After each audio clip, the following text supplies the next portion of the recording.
बेलायनो वातै नबर Qatar फाइमापाय Kamalpur बखास्ते बेखबजा बार बांलादेश हा आरि सीमांत ग्राम मोहनपुर दैलंगमुई तंखा अबबाय बेलायखिनो टेक्टो कलाइखा आमचनि लुकुरो ताई हाफांनि चुबासु सानका नायनायदि सिनबांबली 2 নম্বর গেটের এনে রাস্তা ড্রেন ভালো করে এটা কোন জায়গা? মোহনপুর গ্রাম মুসলিম পাড়া 2 নম্বর গেটের সামনে আমরা যে রাস্তাটা প্রত্যেক বছরে বর্ষার সময় আমরা এমনি তলে থাকি। আমরা বাচ্চারা স্কুল যেতে পারে না, পুরুষ লোকেরা বাজারঘাটে যাইতে পারে না, যে কারণে প্যাক মাটি পানি সব কিছু তলে আমরা থাকি। আর আজকে যে প্রথম বর্ষার মাঝে আমরা সবাই পানি তলে বাড়ি থেকে বেরোতে পারতেছি না। তার কারণটা কি? জল কেন বেরোচ্ছে না? জল তো বেরোচ্ছে না, পঞ্চায়েতের লোকেরা ড্রেনটা আমরা পরিষ্কার করতেছে না। তার এটা লেগে আমরা বাড়িতে জল যাইতেছে না তাড়াতাড়ি। এটার লেগে সবসময় আমরা এখানে কত পরিবার রয়েছেন আপনারা? এখানে তো আমরা আছি 20-25 বার পরিবার আছি। প্রত্যেকে জলের নিচে? সবাই জলের নিচে।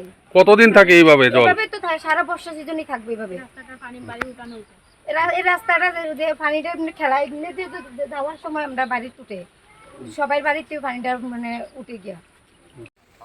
আমরা এখানে মোহনপুর টিলাগাঁও বাসিন্দা। আমরা এখানে 40 থেকে 35 পরিবার লোক আছি। এখানে মধ্যে জলের প্রথম বৃষ্টিতে এইরকম। এখানে কি সব মুসলিম পরিবার? মুসলিম, হিন্দু মুসলিম অনুপুরি সব মিলাইয়া। আচ্ছা।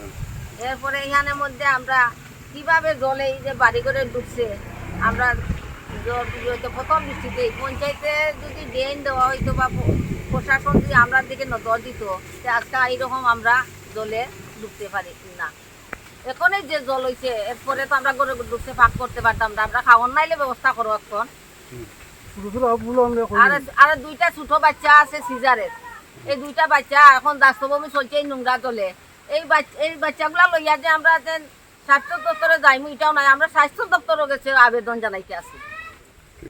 এই যে জলটি যায় আমরা এইদিকে বাড়ি করে ঢুকে জায়গা ঢুকার পরে এই যে আউটলাইনের জল তো এইগুলা এই বাচ্চা কাচ্চা ওখান থেকে আরম্ভ হইব পেট খারাপ জ্বর টর এই সেই এটা ওই তার সিজন গেলে গাও এই রোগ ছাড়ে না।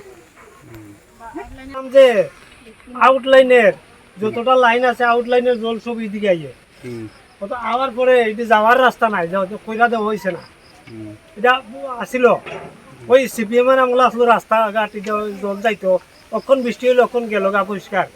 আর ওখানে যাইয়া জুইমা থাকে ওই দেহ নাই দিকে চাই আমার পিছন দিয়া ফ্লাড হইয়া রয়েছে। মোহনপুর গাঁওসভার টিলাগাঁও গ্রামের প্রায় 70 থেকে 80 ফ্যামিলি। এই যে বর্ষাকালীন সময়ে জলের যেই সমস্যা, জল নিষ্কাশন হওয়ার কোনো রাস্তা নেই। এখন বর্ষা যত বৃদ্ধি পাচ্ছে বা বৃষ্টি যত বাড়ছে, এই মানুষগুলার জীবন জীবিকার উপরে এই জলের যে প্রভাব সৃষ্টি হচ্ছে, নোংরার জল মানুষের বাড়িঘরেতে আসছে।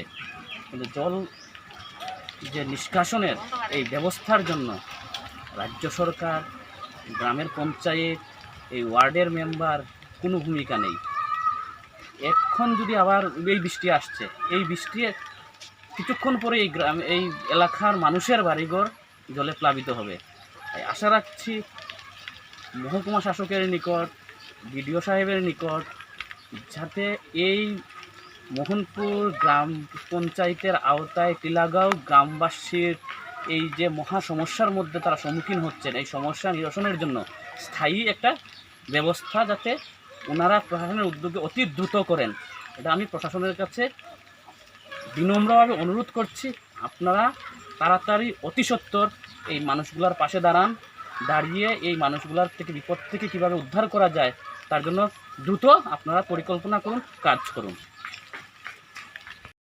তোমরা যেন পথ অবরোধ করছো, কি কারণে পথ অবরোধ করছো? আমরা জলের সমস্যা নিয়ে জল আমরা বাড়ি করে ঢুকছে, এখানে বান্ধা হয়েছে জল ছাড়ে না। আজকে বহুত দিন ধরে আমরা বাড়ি করে নোংরা জল ঢুকিয়া বাচ্চারা অসুস্থ, এখানে আমরা একটা রুগীও অসুস্থ আনতে পারি না।